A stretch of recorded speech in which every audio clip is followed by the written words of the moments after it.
होगा एक ऐसे कार्यक्रम में स्वागत है जिसका नाम है चलो साईं की ओर। आप सारे लोग जानते हैं कि पिछले कई दिनों से पूरी दुनिया पर कोरोना की महामारी छाई हुई है और इस महामारी से पूरी दुनिया आज संकट में है।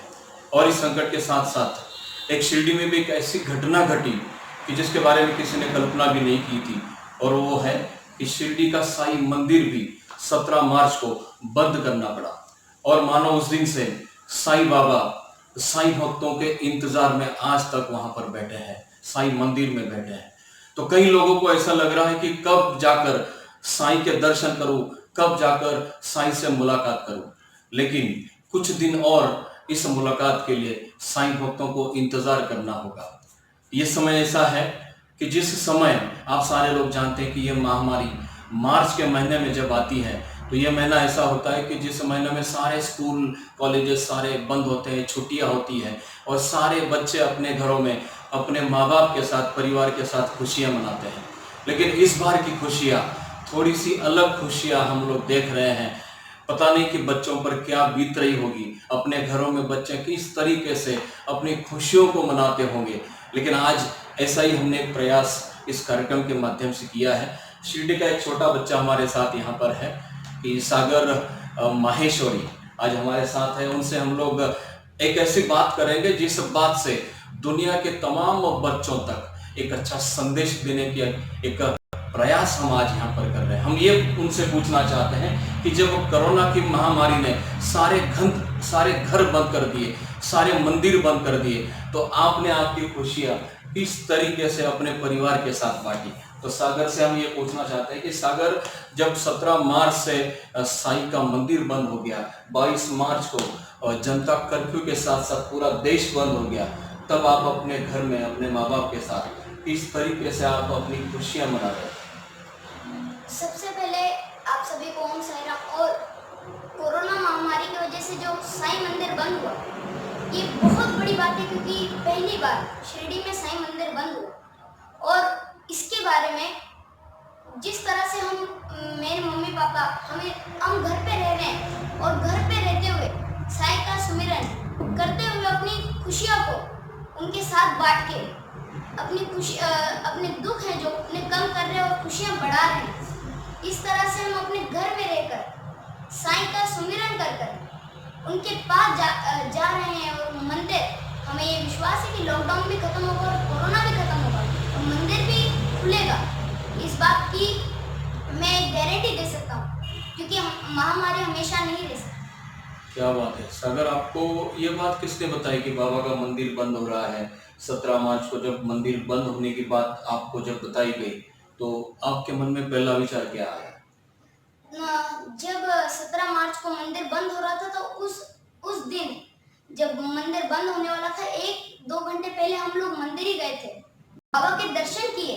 देखिए क्या सहयोग है, बाबा के दर्शन किए और मेरे को तब पता चला कि 1-2 घंटे बाद मंदिर बंद होने वाला। देखिए, अगर अचानक से कभी भी भक्त और भगवान की दूरी अचानक से तय हो जाती है, तो एक मन में, हमारे दिल में एक जोर से धड़ाम, एक चोट पहुंचती है कि भक्त और भगवान का अचानक से रिश्ता टूट जाएगा। नहीं, पर ये साईं ने जोड़ दिया ये रिश्ता इस तरह से। सागर, जब आप मन की बात कर रहे हो, आपको पता है कि साईं मंदिर के द्वार बंद हो चुके हैं, लेकिन लोगों के मन में जो साईं है उसके द्वार अभी भी खुले हैं। तो आप जब अपनी मन की बात कर रहे हो, जब आपने मंदिर जाकर साक्षात जब बाबा के मंदिर के दर्शन किए, साईं के दर्शन किए, और अपने मन के द्वारा जब बाबा से आपने उनकी मुलाकात की, उनके दर्शन किए, तो आपने अपने घर में बैठकर मंदिर द्वारा किस तरीके से बाबा से आपने मुलाकात की? जब हम सब घर पे बैठे थे, मेरी मम्मी पापा, हम सब लोग एक साथ बैठ के कभी साईं चरित का पाठ करते हैं, कभी भजन सुनते हैं। और मेरी मम्मी तो किचन में जब खाना बनाती है तब भजन सुनती है, तो हम लोग भी जाके उधर हाथ बटाते हैं, भजन सुनते हैं। इस प्रकार से बाबा की ये कृपा है कि हमें उनका सुमिरन करने का तो इस समय मौका मिल रहा है। वाह, क्या बात है। मतलब इससे अच्छा मौका अपने जीवन में मुझे नहीं लगता कि किसी को मिला होगा, क्योंकि इतना सारा समय हमारे पास है कि वो सारा समय अगर हम लोग साईं के लिए अगर दे दें तो मुझे विश्वास है कि सारे दुख मिट जाएंगे। जब आपने सुमिरन की बात की तो आपने देखा होगा कि टीवी पर जहाँ पर भी हम लोग देखे जो भी सुने वो सिर्फ और सिर्फ कोरोना महामारी की बात कर रहे हैं, कोरोना महामारी को ही दिखाते हैं। तो जब आपको ये सारी चीजें अपने घर में टीवी पर जब आप देखते हो, उसमें भी लोग कुछ सेवा करते हुए आपने देखा होगा कि आपने भी ऐसी कुछ सेवा मन में लाई या फिर आपने कुछ सेवा हाँ, की ऐसी कुछ? इस प्रकार की सेवा हमारी मम्मी के साथ हमने की है कि मास्क अपने घर पे बनाए हैं, और जो मजदूर जिनके पास मास्क नहीं है उनको देने का काम हमने किया है। अभी हमारी मम्मी ने 30-40 मास्क बना चुकी है, और उसे हम देने का सोच रहे हैं कि हम जो ज़रूरतमंद है उन्हें दे दें। इस प्रकार से हम एक सेवा भी कर सकते हैं, क्योंकि हर इंसान के अंदर साईं होते, तो हम साईं की सेवा करने का इस लॉकडाउन में मौका पाना चाहते हैं। आपने जब ये मास्क जो है आपकी मम्मी ने जो आपकी माता जी ने बनाया, उनको मैं प्रणाम करता हूँ। ये मास्क जब आप मजदूर जो है आप कह रहे हो कि जो ज़रूरतमंद जो लोग हैं उन तक आपने जब ये मास्क पहुँचाए, तो वो मास्क से उनको क्या फ़ायदा होगा? किस प्रकार से फ़ायदा होगा लोगों को? जिस प्रकार से हर कोई कह रहा है हमें हाथ धोने हैं, मास्क पहनना है, तो इस चीज का फायदा किसी और को नहीं, हमें होगा, क्योंकि हमारा स्वास्थ्य जब तक ठीक है तब तक कोरोना हमसे दूर रहेगा। जब तक हम अपने आप में सावधानी रखेंगे तब तक वो दूर रहेगा। और ये आप सभी से भी निवेदन है, सारे नियमों का पालन करें, घर में रहें और सुरक्षित रहें। क्या बात है सागर जी, बहुत अच्छी बात कही आपने। मास्क तो हमारे जीवन में अभी आया हुआ है कुछ दिन पहले, लेकिन साईं तो हमारे जीवन में पहले से है। तो आपने ये लॉकडाउन के जो समय में साईं को किस प्रकार से याद किया? हमने बाबा की जैसे पुरानी साईं चरित्र है उसे पढ़ा, बाबा की लीलाओं का स्मरण किया, ऐसा जाना कि बाबा हमारे सामने हैं। क्या बात है। हर समय हमें ऐसा सोचना है, फीलिंग लानी है बाबा हमारे सामने बैठे हैं, और बस हमें उनके सामने बैठ के 2 मिनट मेडिटेशन कीजिए। आपको बाबा की कथाएं याद आने लग जाएंगी, बाबा का स्वरूप याद आने लग जाएगा। इस तरह से हम ये दिन काट रहे हैं और ये अच्छे से बीत रहे हैं। क्या बात है, खुशी से बीत रहे हैं। अगर शिरडी का एक छोटा बालक अगर कोरोना की महामारी के बारे में अगर आपको एक विश्वास दिला रहा है कि इस महामारी को भी हम लोग पूरे विश्वास के साथ बड़ी खुशी से हम लोग इसको हमेशा हमेशा के लिए नष्ट कर देंगे। सागर जी, आप कोरोना की महामारी के बारे में आपने बताया कि किस तरीके से इसमें सावधानी बरतनी चाहिए। तो दुनिया के साईं भक्त आपको सुन रहे हैं, देख रहे हैं, तो इनके लिए भी आपको कुछ साईं का मैसेज आपको देना है, जो कि आप शिरडी में आज बैठे हो, कि बाबा से भी आपने कई बार अपने मन मंदिर के द्वारा आपने कई बार प्रार्थना की होगी, तो वही प्रार्थना आपको देखने वाले, आपको सुनने वाले जितने भी दुनिया के साईं भक्त हैं, उनके लिए भी आपको एक छोटी सी प्रार्थना करनी है। वो किस प्रकार से प्रार्थना करें? ये इस प्रकार से प्रार्थना है कि साईं बाबा हमारे जीवन में जितने दुख आते हैं वो हर ले। हमारी ये जो महामारी आई है इसे हम हटा दें, कि एक दूसरे देश में ना पहुंचे। ये सिर्फ और सिर्फ कहीं कोई देश इसकी दवाई बना ले और इसको मिटा दे उस समय। तो इस प्रकार से हम प्रार्थना करते हैं कि सारे देशवासी सुरक्षित रहें।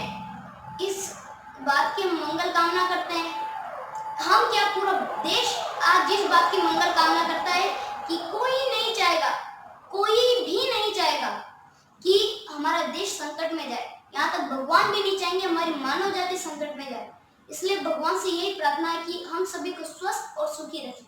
क्या बात है सागर जी, ये मानो कि अगर ये महामारी ना होती, कोरोना की महामारी अगर ना होती, नहीं आती, और आप अपने छुट्टियों के दिनों में आपके परिवार के साथ जो भी आपके पसंदीदा जो भी आपके खेल है वो आप खेलते, और आज कोरोना की महामारी हमारे साथ है, तो आप किस प्रकार से इसको देख रहे हैं? किस प्रकार से आप नाराज हो या फिर खुशी खुशी आप इस लॉकडाउन में बाबा का स्मरण कर रहे हो? ये खुशी खुशी बाबा का स्मरण कर रहे हैं, क्योंकि पहले आपने देखा होगा पूरे विश्व में ये बात छाई हुई है। जितना लोग पहले अपने बच्चों को, अपने घर वालों को, अपने माता पिता को टाइम नहीं दे सकते थे, आज लॉकडाउन के दिनों में उतना टाइम मिल रहा है, उन्हें खेलने का समय मिल रहा है। आप देखोगे जो बूढ़े बुजुर्ग हैं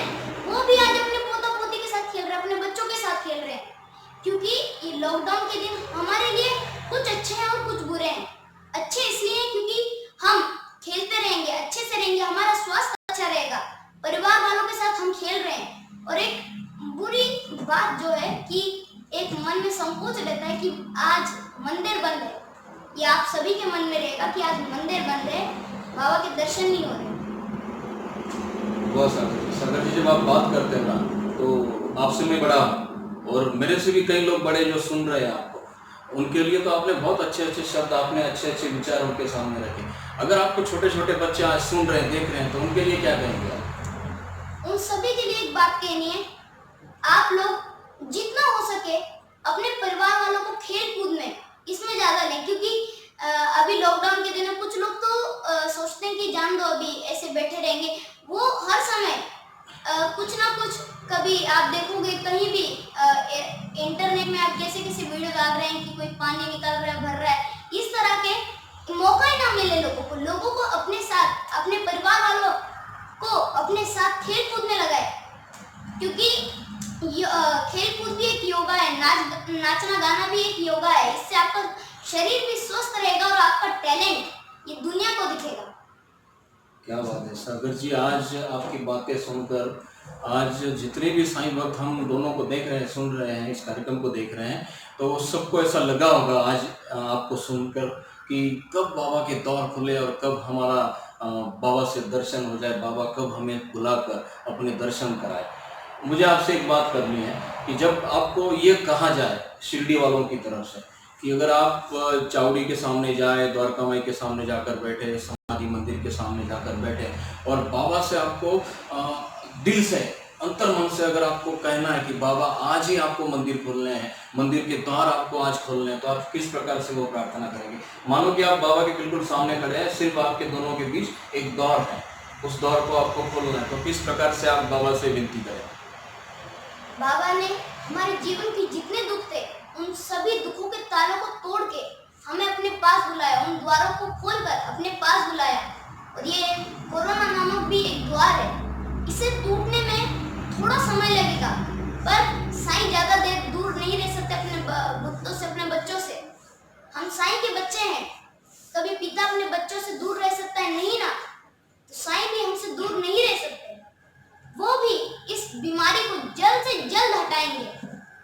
अपने भक्तों के पास जाने के लिए बाबा को सबसे ज्यादा अपने भक्त पसंद है, इसलिए भक्तों के लिए बाबा को ये करना होगा और बाबा जरूर करेंगे। ये हम सब पूरे साईं भक्त, पूरे देशवासी, सभी का ये दृढ़ विश्वास है, साईं जरूर करेंगे, बेड़ा पार जरूर लगाएंगे।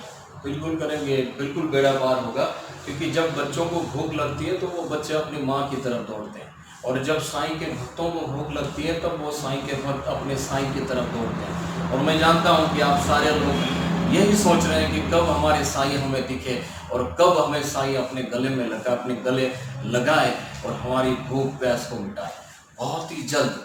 जैसे कि आज सागर ने जिस प्रकार से प्रार्थना की, मैं भी जानता हूँ कि आप यही मन में सोच रहे हैं कि कब साईं के दौर खुले, कब ये शिरडी फिर एक बार जो लॉकडाउन से पहले जिस प्रकार से शिरडी में रौनक थी, जिस प्रकार से फूल बेचे जा रहे थे, जिस प्रकार से लोग अपने हाथों में माला लेके बाबा को पहना रहे थे, बाबा के चरणों की शोभा बढ़ा रहे थे, यही आप सोच रहे हो, मुझे पता है। और मैं आपसे यही एक विश्वास दिलाना चाहता हूँ कि इससे कुछ ही दिनों की दूरी है, कुछ ही दिनों में जो आपका सपना है, जो आपके मन में जो सोच रहे हो, वो सारी चीज़ें आपको बाबा बिल्कुल कुछ ही दिनों में आपको देंगे, आपको शिरडी बुलाएंगे और साक्षात साईं के दर्शन आपको कराएंगे। तो आज हमारे साथ थे सागर माहेश्वरी, जो कि बहुत ही मशहूर ऐसे बाल साईं कथाकार हैं, जिन्होंने आज अपने इस कार्यक्रम के माध्यम से बाबा से प्रार्थना की, अपने दौर खुलने के लिए बाबा से ये भी प्रार्थना की कि अपनी आँखों से, अपने आशीर्वाद से, अपनी शक्ति से, अपनी साधना से महामारी को हमेशा हमेशा के लिए नष्ट करे। तो फिर एक बार हम आपसे कुछ अगले एपिसोड में मिलेंगे, सागर जैसे ही कुछ अलग बच्चों के साथ, अलग साईं भक्तों के साथ, और उनके द्वारा हम साईं से फिर एक बार प्रार्थना करेंगे कि साईं अपने द्वार खोले और हम सारे लोगों को दर्शन कराए।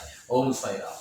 मैं आपसे प्रार्थना करता हूँ कि जिस प्रकार से आपने हमारे इस कार्यक्रम को देखा, आपको अच्छा लगा होगा, हम आशा करते हैं। अगर आपको अच्छा लगा हो, बाबा के विचार अगर आपको अच्छे लगे हो, तो इस कार्यक्रम को आप देखें, इसे शेयर करें, लेकिन इसको सब्सक्राइब करना बिल्कुल भी ना भूलें, क्योंकि सब्सक्राइब के लिए मैं आपको प्रार्थना करता हूँ। सब्सक्राइब करने से मेरा नहीं बल्कि कई साईं भक्तों तक साईं के विचार पहुंचेंगे। मैं फिर एक बार आपसे प्रार्थना करता हूँ, इस चैनल को देखें, सब्सक्राइब करें। ओम साईं राम।